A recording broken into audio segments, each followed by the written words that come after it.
It's prayer time right now. Okay, thank you. Singakhuluma? Asiqhubeke ma? Asiqhubeke.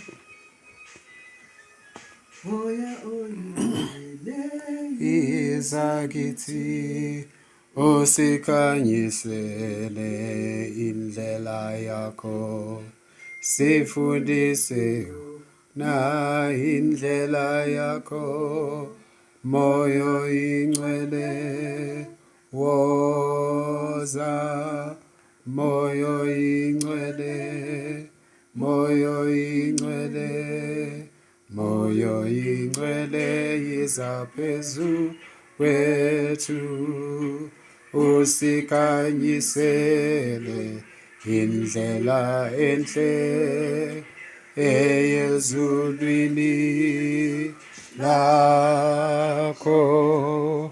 uJesu wathi kubabafundi, ngiyanitshela ngalo iqiniso, kulilungele ukuba ngimuke, kuze kwehle umduduzi, muthokozisi. Ngeke ukwazi ukuyicisha ma, the best ungayenza ungayifaka la ekamereni.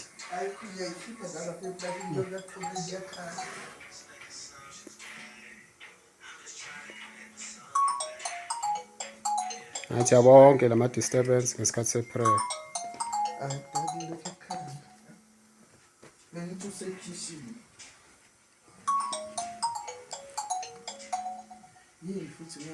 Ngathi uthi kudala ilokhu ikhala ma. Ngisho le yakudala ikhala. Sisho.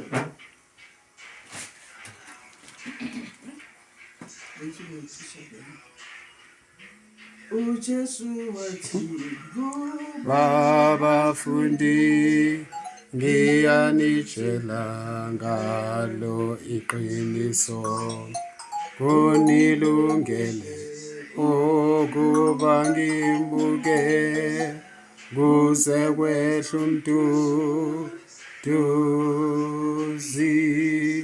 muthokozisi, muthokozisi, muthokozisi oyingcwele iza, usikhanyisele indlela enhle eyezulwini lakho, kepha esefikile lo moya weqiniso wonifundisa kahle, uyakukhuluma okungokwakhe, moyo ingcwele woza, moyo ingcwele, moyo ingcwele,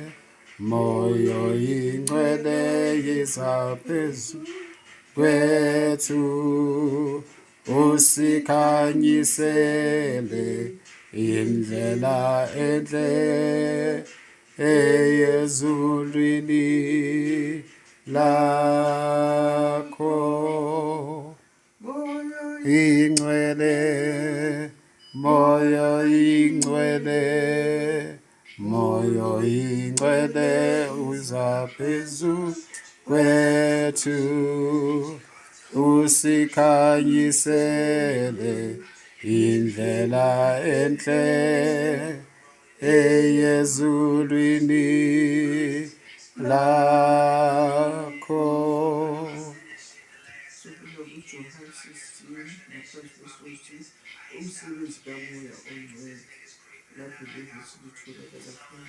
Ngophamisa ivoice kancane ke. Sofunda kuJohn 16 lapho kuvesi 13 ngaphansi kwesihloko sithi umsebenzi kamoya ongcwele.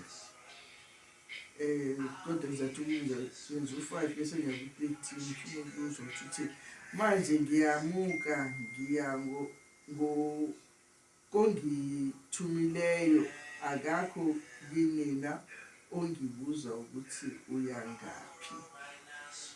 Manje lapho uthi kepha nxa esefikile yena umoya weqiniso uzaniholela kulo lonke iqiniso, ngokuba akayi kukhuluma ngokwakhe, kodwa lokho akuzwayo uyakukukhuluma anibikele kona.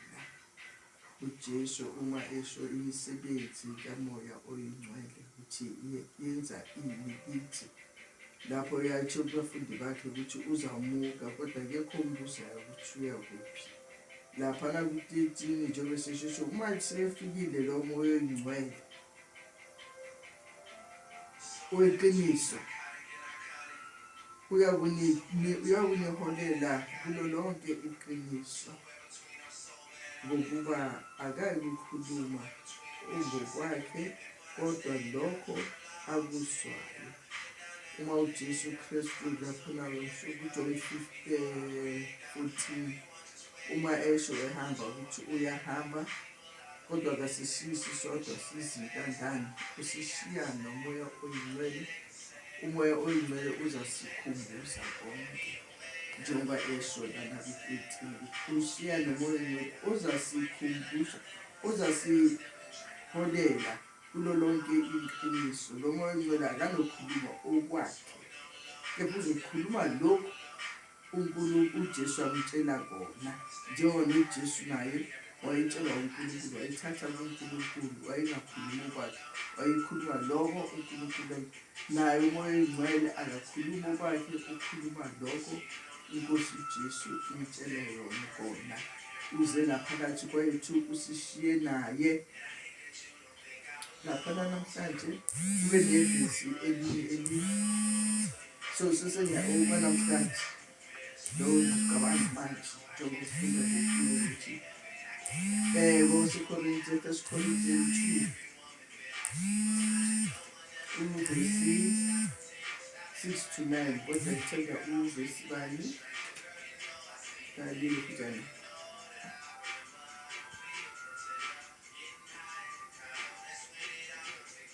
u-6 ngifunda just u-6 nje. Kepha ukuhlakanipha sikukhuluma phakathi kwabapheleleyo, ukuhlakanipha kambe okungesikho okwalesi sikhathi nokwababusi balesi sikhathi ababhubhayo. Ngiyaxolisa ma, ngathi uma mncane khali nje ngathi uyabelesela.